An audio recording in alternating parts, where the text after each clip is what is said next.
Hello, my name is Amanda Hancock. I'm a financial planner here at CCR Wealth Management. I am joined today by Jonathan Loya, another financial planner in our firm, to discuss the topic of Social Security. So we will start with the main questions about Social Security, as in what is Social Security, when should I take it, and how do I qualify for it? Well, thank you very much, Amanda. The question about when to begin Social Security is a question that I receive a lot. And really, the quick answer is that it depends. It depends on the resources you have available to you. It depends on the length of time you wish to work. It depends on the question of what you think your life expectancy will be. Those are just three complicated but very quick answers as to when you should start taking Social Security. But all that being said, and we will get into this, I think the better question to start with is really, what is Social Security? And Social Security is a government program that provides supplemental income to recipients. And it was initially started under the Roosevelt administration to provide benefits for the senior population, who at that time, 50% of them lived in poverty. With the implementation of Social Security, it's now down to 10% of the population lives in poverty. But what they found is that out of the senior population, 34% of them, this is their only source of income. So you can see the impact and the value of the Social Security program. And the other thing, although it doesn't really apply to our clients as much, they have found that 1/3 of 55 and older population have only $25,000 or less for retirement. So the next question is, how do you qualify for it? And the simple answer is that it's a work-based program. You earn credits and you get a benefit. And if you're a stay-at-home spouse, your benefit will be a spousal benefit. You get a percentage of whatever the working spouse receives from Social Security. This goes into a formula, the numbers are crunched, and out comes a payment that you're going to get for Social Security purposes. Now that we've learned what Social Security is and how to qualify for it, how is that monthly benefit actually calculated? That's a good question, Amanda. So what we'll do is we'll start with the question of how you calculate your personal benefit. And as I said earlier, this is a work-based calculation. So if you've worked for 10 years, which is 40 quarters, each quarter is worth $1,320.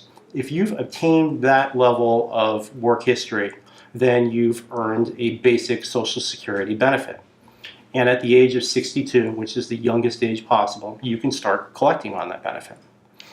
The complication comes in the formula that the Social Security Administration uses, which is they take your Social Security income that's been taxed, they put an inflation factor on it, they add 35 years of these calculations together, they divide by 35, they divide by 12, and that number at the end is then your Social Security benefit that you're going to get at your full retirement age.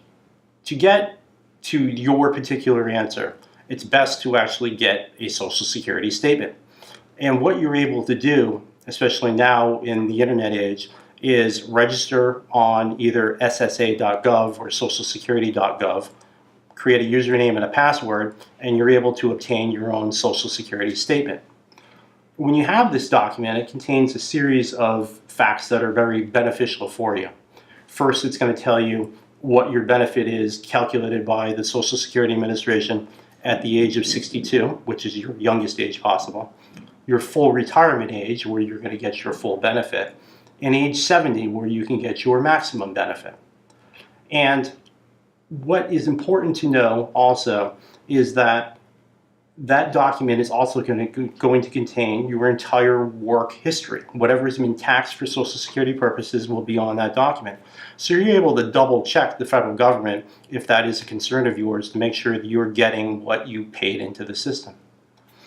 If you take between the age of 62 and your full retirement age, you're going to have a permanent reduction to your Social Security benefit.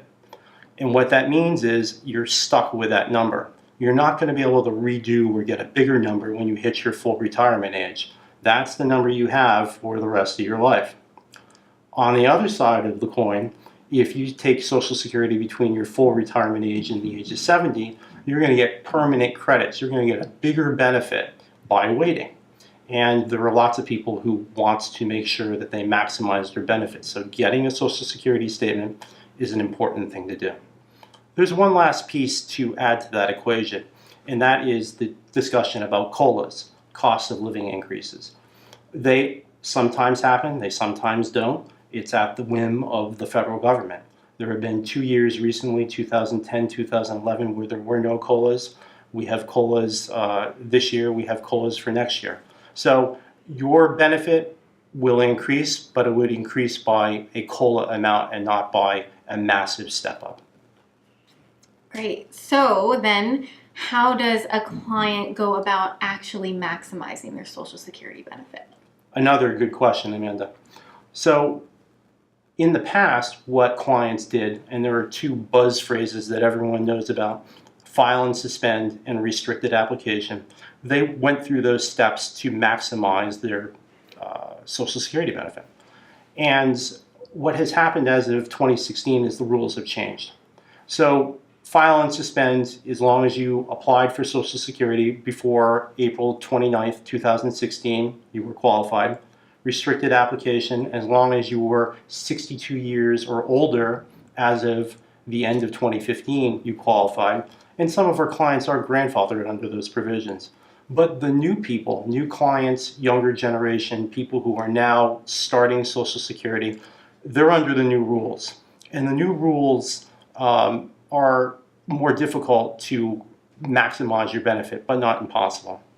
We're going to take your Social Security statements and we're going to look and determine whether maximizing you at the age of 70 is the best thing for you, or whether some type of spousal benefits along with age 70 works best for you. And we're going to keep in mind what type of financial assets you have in the background to kind of find that sweet spot and that right location for your maximum Social Security benefit. There's one last important thing to know about maximizing Social Security benefits. You actually need to file to get them. This is particularly important with the crowd that is close to 70 or at 70. The federal government is not going to come looking for you to give you your Social Security benefits. You actually need to go apply for them. The second piece about applying for them is that you're then able to tell them where to send the money. There are no more paper checks. Everything's direct deposit. So by giving them your bank information, they're then able to start sending you your money. Thank you. Aside from all the personal benefits, what are the other types of Social Security benefits that someone may qualify for? There are a variety of benefits that flow out of a Social Security individual benefit for the family, and they are spousal benefits, divorced spouse benefits, and survivor benefits. Spousal benefits, if you've been married for 12 months or more, you were entitled to either the greater of 50% of your spouse's full retirement benefit or yours, depending on whichever is larger. If you take that early, meaning age 62, before your full retirement age, there's going to be a permanent reduction. If you take after, there's no increase in benefits at all. The second benefit that you're able to obtain through Social Security is the divorced spouse benefit. So if you were married for 10 years or more, are currently divorced, are now 62, but you've been divorced for less than 2 years, you have to wait for your ex-spouse to start claiming Social Security benefits for you to get a divorced spouse benefit. If you've been divorced for more than 2 years, you can apply on your own and obtain that divorced spouse benefit. Now, you can still get the benefit if your ex-spouse has remarried, has a current spouse, that spouse is getting spousal benefits. It doesn't matter. You still are entitled to your divorced spouse benefit as long as you meet the test of a divorced spouse. Next benefit that you could receive is a surviving spouse benefit. You can either receive 100% of what your spouse was receiving before he or she passed, or your own personal benefit, whichever is greater. You can start taking this early at age 60 or even 50 if you were disabled. But you need to have been married to that individual for at least 9 months before they passed. As a surviving spouse, you can take your spouse's Social Security benefit early, continue to work, allow your own benefit to grow, and then later take your own benefit if it's larger. There are two other issues to discuss with Social Security benefits, and they are minors' benefits and disabled persons' benefits. We're not going to talk about those today. They're very niche. If you find yourself in need of help in those particular areas, it's best to find a trained and competent Social Security attorney to help guide you through those issues. Another common client question we get is, can I work and still get my Social Security at the same time? That's another good question, Amanda. We have lots of clients who are working in their 60s, either by choice or by necessity. And the real general rule is that if you don't need the money, don't file for Social Security, wait and allow it to grow. Before your full retirement age, there's an earnings test that's applied to your Social Security benefits. If you earn too much money, the overage will be reduced from Social Security, but returned to you later on when you've started collecting benefits after your full retirement age. The earnings test is applied to wages and self-employment income, but not to items such as rents, IRA distributions, lottery winnings. And the test goes like this. Before your full retirement age, you're able to earn $1,420 a month before any reduction in Social Security benefits. When you get over that threshold, there's a $1 reduction for every $2 of earnings that you have. The year you reach your full retirement age, there's a new threshold. You can earn up to $3,780 a month before any reduction in Social Security benefits. And that reduction increases, meaning you lose only $1 for every $3 of income over that threshold limit. Last, the month you hit your full retirement age, there's no earnings test at all, so you can work as much as you want and lose no Social Security at all. There's usually a 2-year delay between the time that you receive your Social Security benefits and the time the Social Security Administration comes back and says, we think you received too much. You can repay them by cutting them a check directly. You can repay them by having a reduction in your benefits. You can repay them by stopping your benefits for a period of time, or you can appeal the decision of the SSA. Our advice is to seek qualified counsel to bring your appeal through the process. Now, the most important question a lot of our clients ask, are my Social Security benefits taxable or not taxable? Your federal benefits that you receive can be taxable, and it's a function of how much modified adjusted gross income you have. That's your income plus any type of tax-exempt interest, and 1/2 of your Social Security benefits go into this formula. If you fit within a certain range, your benefits are either not taxed, slightly taxed, or 85% taxed. That's on the federal level. Now on the state level, there are 12 states in the union where Social Security is taxed. In New England here, Connecticut, Rhode Island, and Vermont all tax Social Security benefits. Here in Massachusetts, we do not.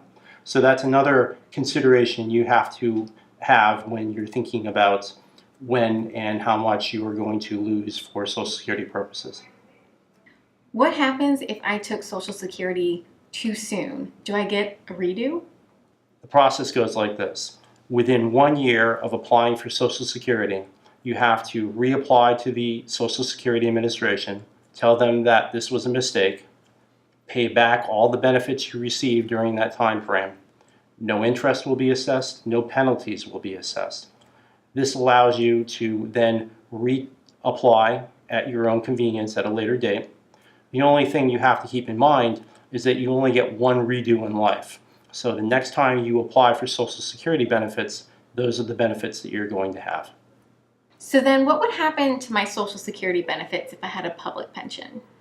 We have a series of clients who are teachers, and the important thing to remember is each public pension is state specific. So I'll use an example of our clients, teachers who were Massachusetts teachers or Connecticut teachers. Those public pensions don't collect Social Security taxes to pay for it. They have their own system. Teachers who receive a public pension in Connecticut and Massachusetts go through one of two tests. It's either a windfall elimination provision test or a government pension offset test, and I'll explain the two. The windfall elimination provision test looks at your Social Security benefits. With a public pension in Mass or Connecticut, typically there are no Social Security taxes assessed. But if you had another job earlier in your life or concurrent while teaching and qualified for Social Security benefits, there's going to be a reduction in your benefits, anywhere from 0% to 50% of your Social Security benefit. The next test is a government pension offset test. And in this test, you receive your public pension from your state, but you don't have any type of personal Social Security benefit. You didn't have a job that is going to entitle you to your own benefit. What you're going to receive are Social Security benefits provided through your spousal benefit, your divorce benefit, or your surviving spouse benefit. And in this scenario, that Social Security amount will be reduced by 2/3 of your public pension benefit. And you're either going to receive the difference there, or you might receive nothing at all. A common concern, especially with younger clients, is Social Security actually going to be there when I need it? That is a big question. And the best I can do is say that I believe it will be. It's just going to be in a different form. So Social Security is a huge part of the American financial and retirement planning world. People are relying on these benefits. People are not prepared for retirement, and they do need these benefits. What's happening is that in the past, Social Security benefits were paid through payroll deductions, as we talked about earlier.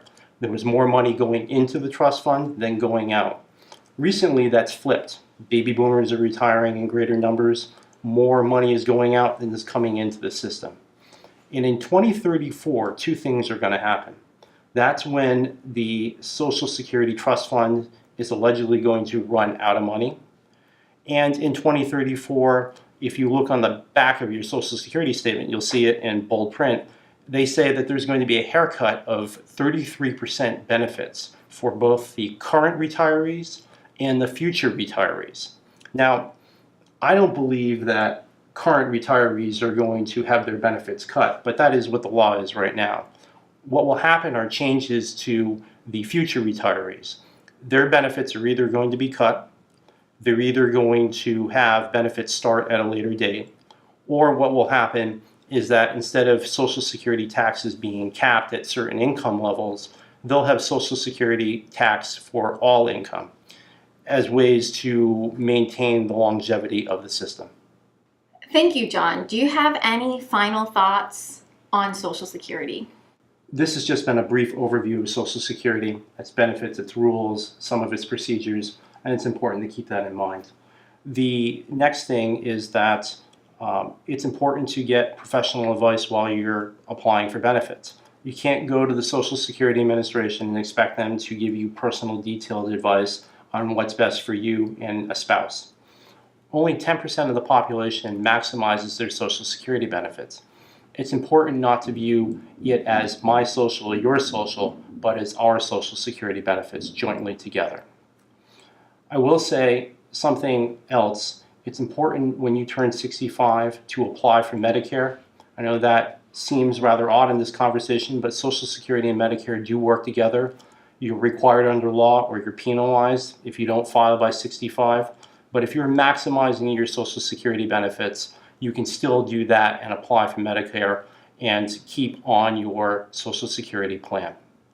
And last, I'd like to say that this is an important stream of income for people. It's really necessary to make sure that you help benefit your financial future by doing everything you can to maximize your benefits. Thank you very much, John.